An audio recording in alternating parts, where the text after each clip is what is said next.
Welcome to Page by Page, Chapter 34, Part B. If you are very confused as to why you are not hearing the normal intro music, it is because we have had to split Chapter 34 into two different sections because we're having some problems with our podcast platform, having us not be able to upload the chapter in full. So if you have not heard the first part of Chapter 34, jump back to the last episode. Chapter 34 starts there. If you've already done the first part of Chapter 34, get ready. We are jumping into the end of that chapter right now. Are you ready? Yeah, I'm ready. I am going to, just to make this like seem more official, official and stuff. I'm going to do a little bit of a music interlude. Oh, cool. Yeah, it's going to be the same stuff. I am not composing more music. Don't look at me like that. All right, music interlude. Now.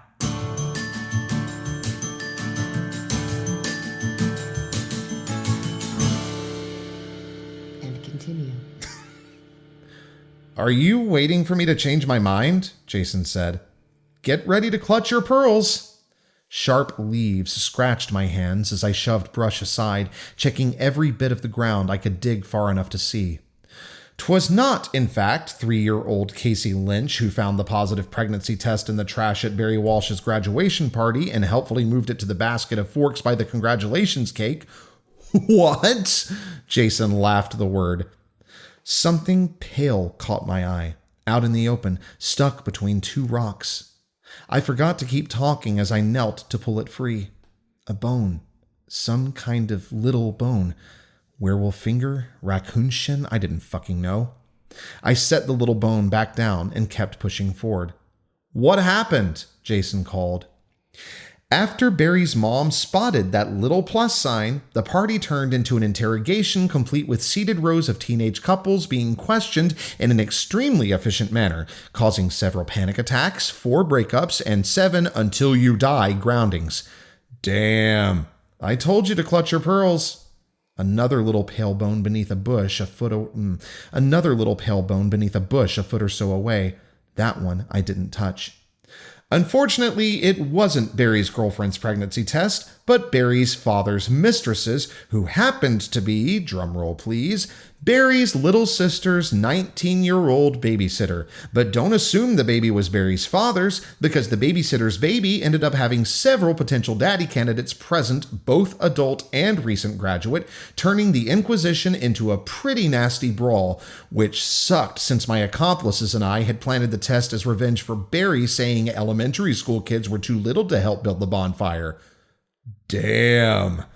Yeah, the vengeance got a little out of hand, but from our perch in the treehouse, the whole thing was fucking hilarious. Awful, of course, but hilarious.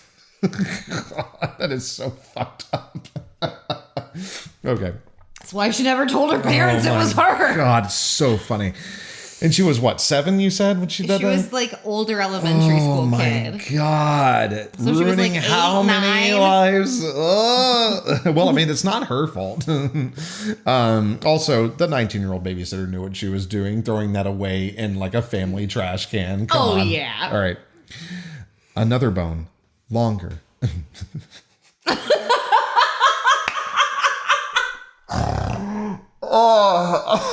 No, his rope's not long enough. Sorry, it was just after that story. Okay, we're going back to that line without the context of the previous conversation. Another bone. Longer. No, you're doing it without Sorry. the Okay. Another bone. Longer. A shin? With gouges from the carrion eater's feast. Not good enough, Ella. Keep going, Ella. Your turn.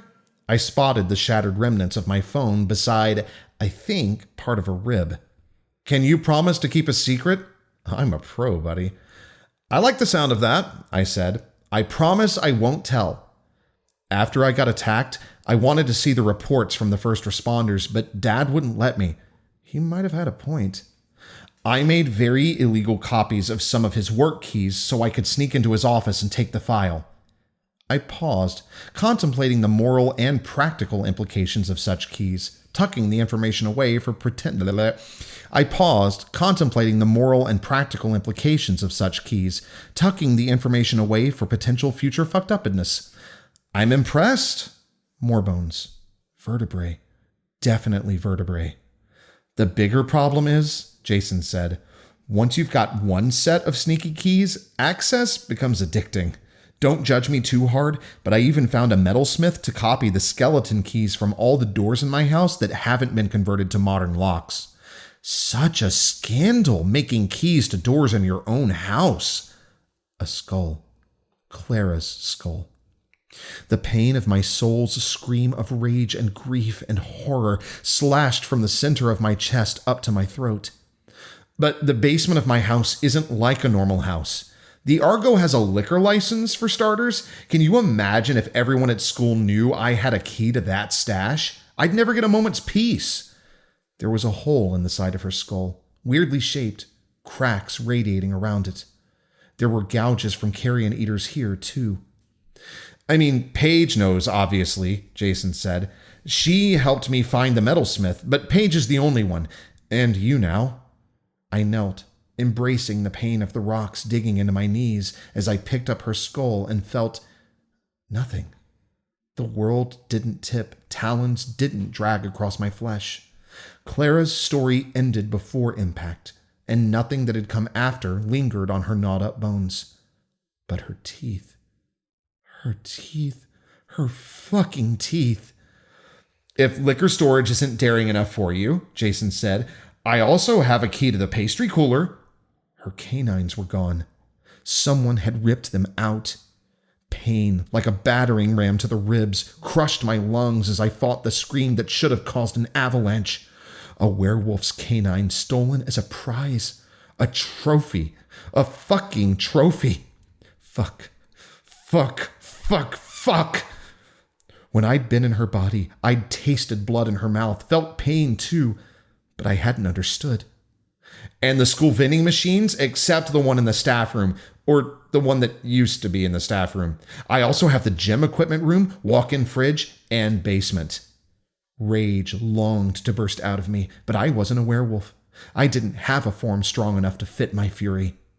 And the boathouse, ice cream shack, and pool at Falls Lake. Sorry. It's beautiful, the juxtaposition between the drama that she's going through and his comedy. But man, his comedy is great. Okay, sorry. In the boathouse, ice cream shack, and pool at Falls Lake. The need to fight and defend and kill and scream and rip the whole fucking world apart surged through me, twisting into sizzling, crumpling pain when there was no throat for me to slice, no monster for me to slay. I'm going to kill him. Ella, you okay? I swear I will kill him. Please don't let the key thing creep you out. I promise I don't have keys to people's houses. I'd never do anything like that. I'm going to kill the murdering fuck who did this. I swallowed the knot of razors in my throat. I need you to call your dad. What happened? Are you hurt? Not me. Her. I found a skeleton. What? Who? Clara, you ignored. Clara, you forgot. Clara hunted. Clara defiled. A werewolf defiled. A werewolf. A wolf. I forced the words out. It's human.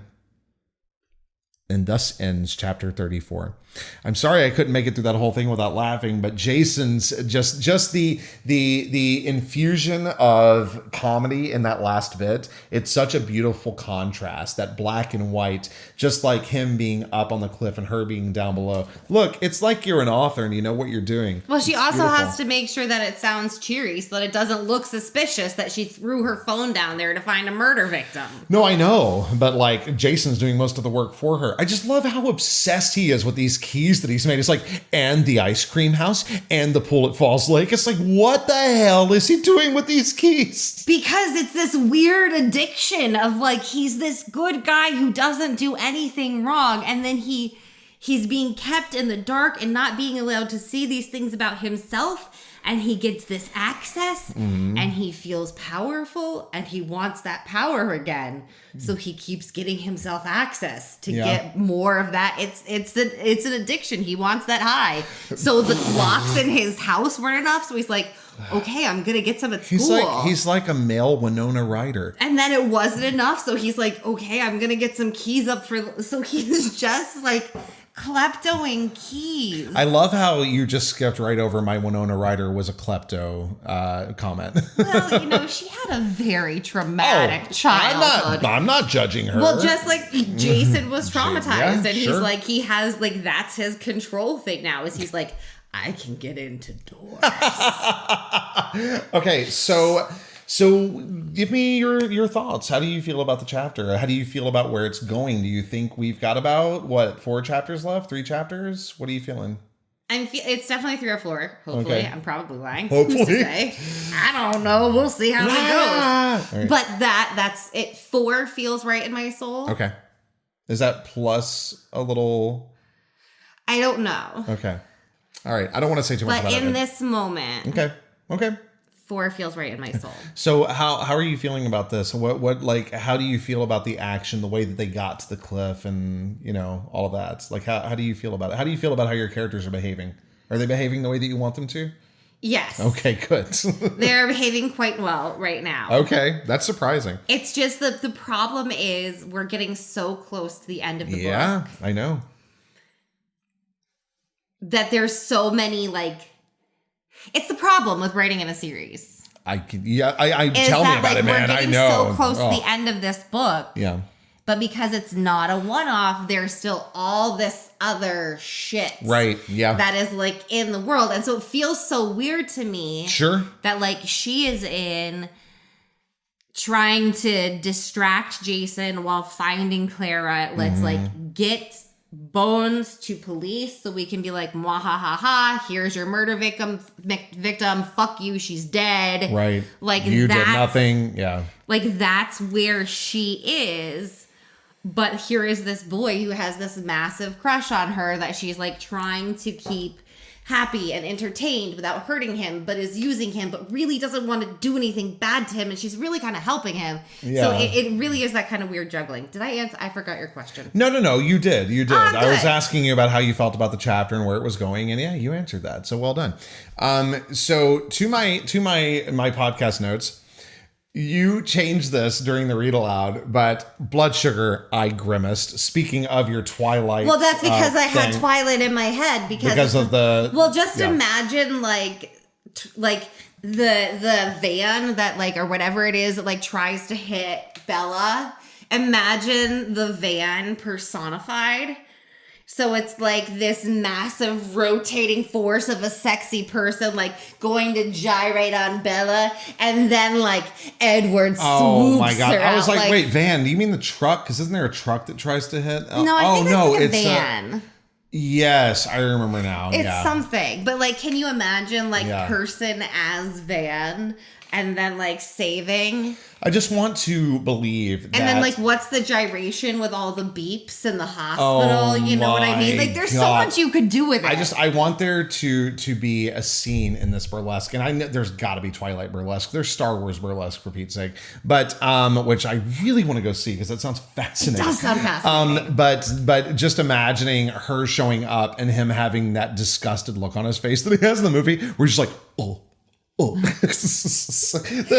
she's doing some tassels, taking things off, and he's just fingers under his nose, I can't smell you or I'll bite you. I can't smell you or I'll bite you. It's no, it's you smell too good. Anyway, so weird. I don't know if I've made this known enough on this podcast. I hate those books so much. That is not the view of the author. I am not saying anything negative about another. Books. I am not saying negative about. That's fine. It is like High School Musical. It has its place. They're bad. Okay, they're bad. That's great. Okay, I am not saying anything. I know you're not saying anything. You don't have to say anything. Valuable. They're terrible. Okay. Oh, so I was going to have you tell the fancy story. I don't think we've got time, but I'm going to leave it just in case because never mind. Oh, yeah. So when we were doing the read aloud and we got to I wish I'd had the cell phone reception to preserve a record of that smile.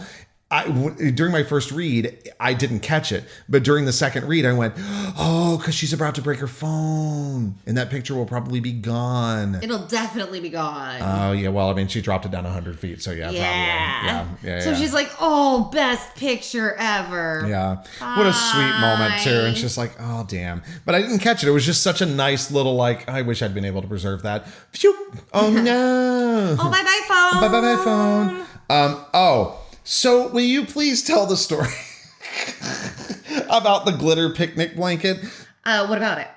Why does he have a glittery picnic blanket? Because Jason's mom is brilliant. And explain this brilliance because it is brilliant. If you were sending Here, get a little closer to the microphone. 17-year-old son into the woods with the girl you know damn well he has a crush on for a full day by himself, and you wanted to make sure you knew if anything had gone on, what would you do? I don't know. Cover them in glitter because you will know exactly what's been touched. Here, hon, here's this picnic blanket you have to use. Sit on it. You want to touch her boobies? I'm going to know. Like, you can't. He can't because it's just going to be like, you can't. I want to think congratulations, like she just preserved everybody's modesty because what are you going to do? I want to think that Ella at least would have had the sense to be like, hold on. If anything had happened afterwards to be like, oh shit. Okay, we got to do something at that point, you just have to like roll your whole body in it and just be like, we decided to just play in the glitter. It was too weird. It would be the solution, would be to just smear it everywhere. Sure. So your full body glitters. Well, that there's it's not nothing like she's going to do a body search. No, but it would be like, then she knows, like, do we need to have a talk? Do we need to go buy some plan B? Like, mom wants to be informed. Look, and she has found a way that, like, I am going to know what my teenage son has been up to because I can look at his clothes when he gets home and see where the glitter is. Jeez Louise. Okay, now in a completely different light, darkness, whatever. Moving now for something completely different. Not until that moment. I'd never felt my soul burn with the need to cherish a monster's screams as they were tortured until their body finally broke. Not until that moment. What is it that makes this moment more that than her family being murdered? What is the difference? The fact that they weren't compromised, that they were able to fight to their full ability? That she's never had... It's not that she's never been that mad. It's just that she's never been that far away from the trauma to have that mad. Does that make sense? Like, she can't think about her family in that way. Because her mind blocks her from it? No, because it's still too, like, that. She can't have that kind of anger because there's still too much sad. Oh, but okay. It is cold anger. It is murder anger, not... Okay. It is death anger, not blaze anger.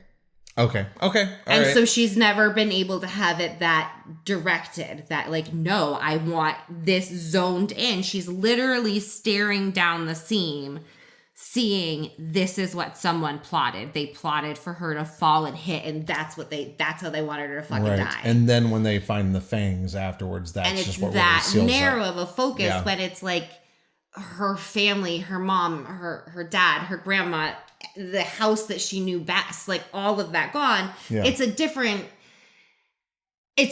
kind of angry. Yes. Okay. Sure. This feels, I don't want to say calculated, but like kind of, it's cold enough to be productive. Yeah. Sure. Okay. It's separated enough to be not like I'm going to blow up the whole world, but no, you. Right. I would very specifically like to see you dead in this way. You in particular, I would like to see suffer. Where it's that that's why it's never been that way for her, is because she's never had that ability to pinpoint. Well, and also to be able to remove herself emotionally from it, because she had no emotional connection to Clara. That said, she did share her body, which was weird. Well, and also this is the first time that it would have been her problem. Before, her parents would have spotted it that far down. I didn't think about that. Okay, yeah, sure. Like, that was never her job. She was just supposed to say, her parents would have taken her, they would have been like, oh, that is bad. And then parents go find, go kill. Yeah. But she has that responsibility now. So to now lighten it back up a little bit, has Eladay ever been rock climbing? I love that thought. And I wanted to know that obviously she's thinking through, oh shit, what lies have I spun? What do I need to keep with? What do I need to keep straight? But was any of this also you being like, did I ever say anything about her rock climbing? Because it sounded like you as the author kind of putting that into it. Because she was always going to have to rock climb. So I wouldn't have said that she couldn't. Fair. Okay. No. And that's not me questioning your ability as an author. There are times but I just when could see your brain being like, oh shit, did she? Well, no, because there are some weird lies that she has to tell. Right. That twist things just enough that it's like, wait a second, what was that lie she told in that one moment to get by, but that's not actually her life? Mm-hmm. That's this weird lie that she's telling. So there are a lot of details like that with her where I have to go back and check, like, wait, real Ella is Paige's version of Ella thanks. To like keep that straight gets kind of confusing, but this one, no, she never could have. I never would have let her say that. Because you've known since the beginning, I'm guessing. Well, yeah, because how else was she gonna? Well, no, but I mean, like, because you've known about how Clara was killed and all of that since chapter 1. And also, how are we going to get anyone with authority involved in this? You have to give them enough evidence that they can't just push you aside. Right. The only evidence left probably would be her remains, her skeleton. Yeah. And I hadn't even thought about that either, because when I was thinking about this is kind of weird, and I don't know why I didn't think through this, but I had kind of expected her to come across a decayed corpse, not bones that had been dragged different places by carrion eaters. It hadn't really occurred to me, but the fact that she wasn't buried, right? She wasn't buried at all, and she was left out there in the elements, and there's a lot of things in the forest that will absolutely scavenge. Well, there are a lot of things in the forest that'll scavenge. Yeah. She was left in the open. Yeah. And because she was in a fissure, it's not just scavengers who have moved her bones. There's water that goes down into fissures. Oh my God. I never would have thought about that. Some of it's like, some of the little bones have been dragged away by water. People going nom-noms. Yeah. But then some of it's also... People, not people going nom-noms, I hope. Okay, little animals going nom-noms. I was like, oh God. No people. No cannibals. No cannibals. Okay. No cannibals. Great. I have lines. Cannibals are one of them. That's fair. Yeah, you do. There are no cannibals. But some of her bones will not be there. Yeah. Because they'll have been washed away, been pushed out with storms and winter melts. I would not have thought of that. I would not have thought of the physics behind all that. Jeez Louise. Okay. I don't know if that says something negative about me or positive about you. I think it just says that you weren't thinking through how someone was going to find bones in a fissure for very long. No, I wasn't. I think that's what it says, that you didn't really consider, but that's she was healthy, left out there, and that I don't think about these things. And especially like when you're like in the end of winter, early spring, when those animals are just coming away. Oh yeah, they're hungry. Yeah, like that's going to get torn through. When was she killed? Was it towards fall? No, summer? No, she was killed in like spring. She was killed in that time period where like everybody. So none of her body was. Oh, I see. So like as like okay. Yeah, so she was like, we're in like, let's feed babies. Everyone needs all of this extra thing to like feed their new babies coming out of winter, and there's like this nice. Yeah. Nom. Yeah. No kidding. Okay. I'm expecting that you're not going to be able to answer this, but there was a hole in the side of her skull, weirdly shaped. That to me says like blunt force trauma. Or the first thought that I had was almost lobotomy, which was weird. No, it's really like her head got bashed around beforehand, but that is like she did not brace herself on the way down. Oh, so that's her head hitting rock. Okay. So because she was not in a place to be able to brace herself for impact, her skull struck rock at bottom. God. So there's no fucking way she could have healed from that. So was that the killing blow then? Well, she also hit straight on her chest. On her chest. So like that's her lungs, her heart, like all that got mashed. So she didn't, like she wouldn't, if she had been thrown over. Yeah. She wouldn't have like landed and been like, yeah, I'm good. But if she had been able to cover the important parts, right, sacrifice some, arms and legs bones to brace herself, she could have kept her internal organs and her head in good enough shape to heal. Right. Okay. But because she couldn't brace herself, it was just impact. Oh, God. What a horrible way to die. Yeah. Speaking of, so we get to the end here, and you had asked me, is it too much to do the following? Clara hunted, Clara defiled, a werewolf defiled, a werewolf, a wolf. I forced the words out, it's human. And I was like, no, because I surmised what you were trying to do. And I was like, she's trying to work her way into calling her human because she has to. At which point you were like, she doesn't want to disrespect Clara's remains by calling her a human, but that's what she has to do. And I thought that was very powerful, right? Because it's not that I don't think Ella thinks less of humans or anything. I don't think that she is prejudiced against humans, but I do think that is not what Clara was. No. So calling her that is disrespectful. Because that, Well, and especially when you're looking at someone stole her canines. Like someone specifically stole something from her because she was a wolf. Yeah. They took her wolfness and then to call her human. Yeah. Like to say that is just awful. Yeah. But she has to. And it's also worth mentioning here the blog post, and I want to say that it's on the absence of Aetherion remains is the name of it.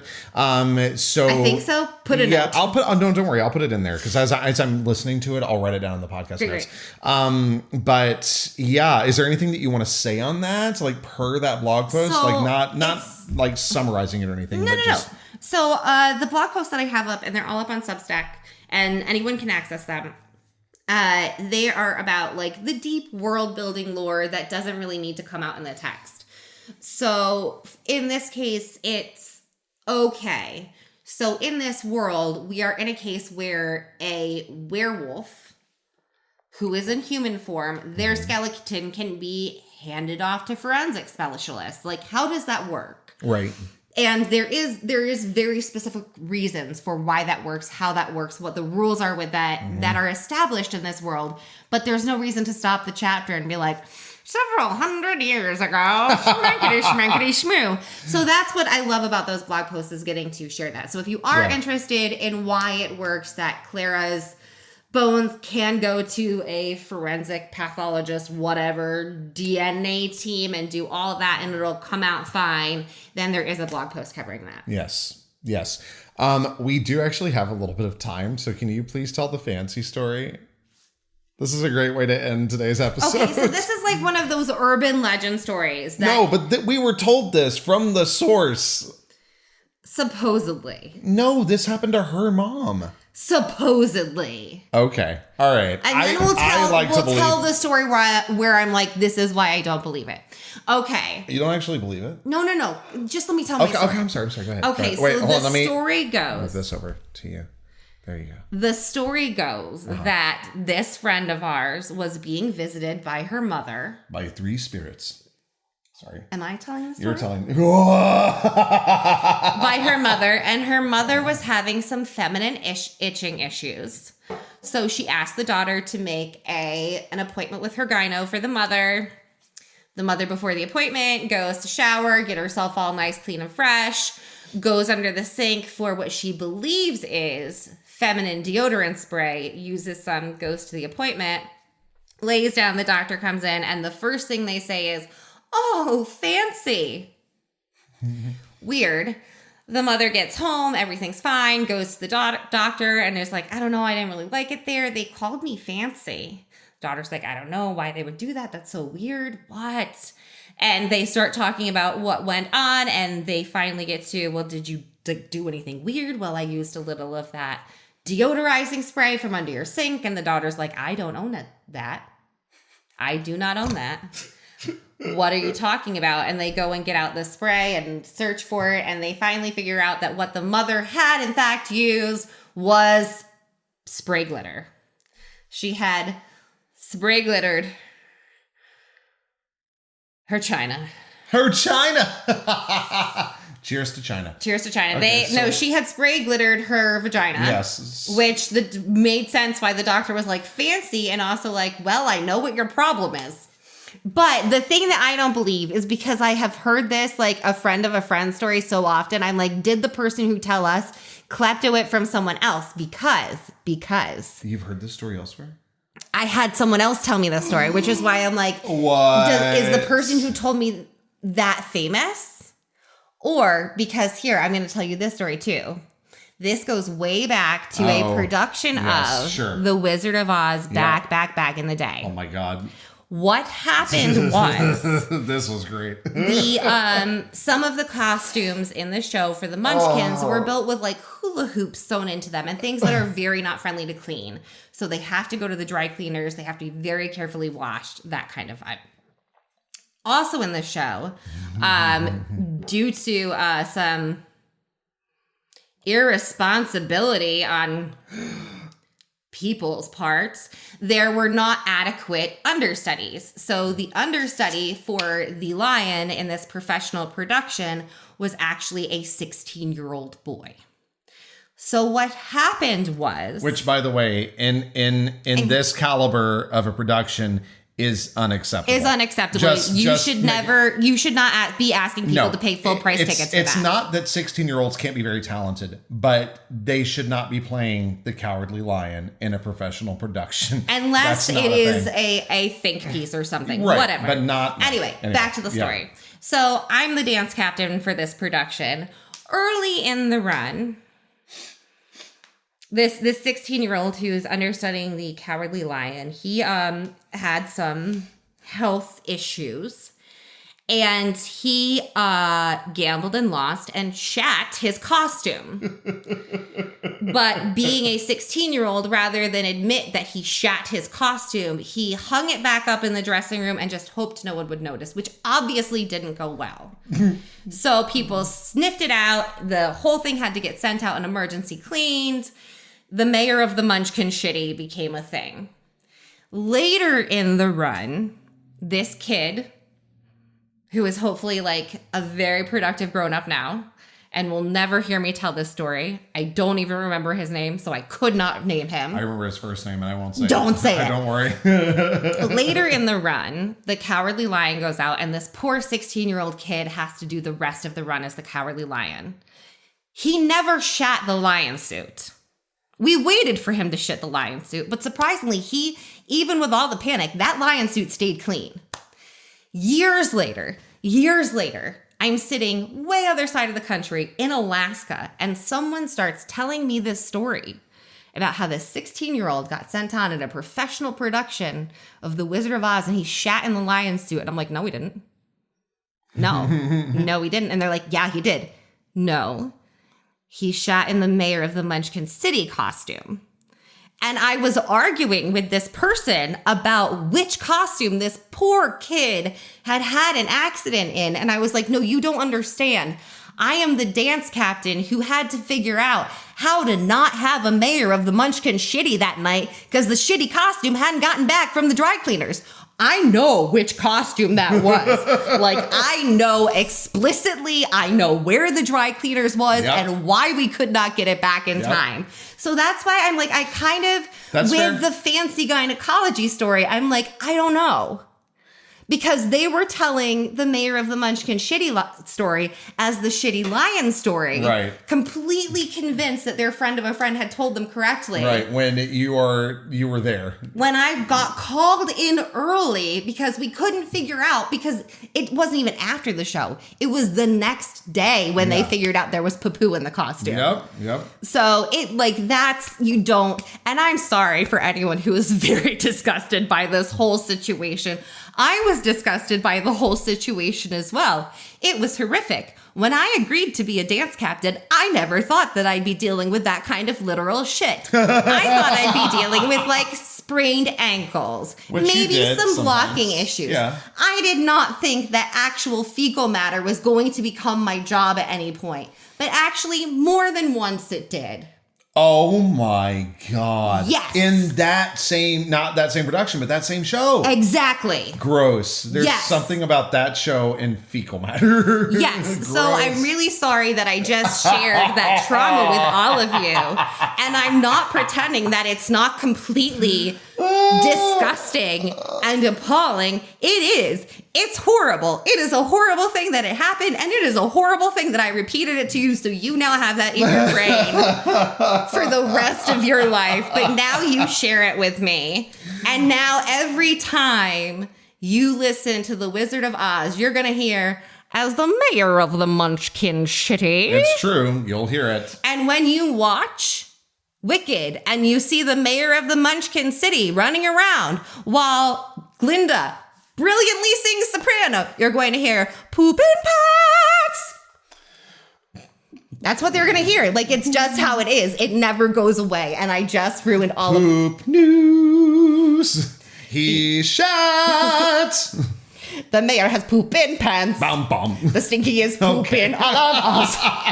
All right. I'm going to call it there. Should we just edit out like the last 5 minutes? I'm not sure. We'll see, because wow. But I don't think we're going to edit that out. I think that, look, if you stayed, you wanted to hear the story, and it's a good story. Wait, should we record an insert right now?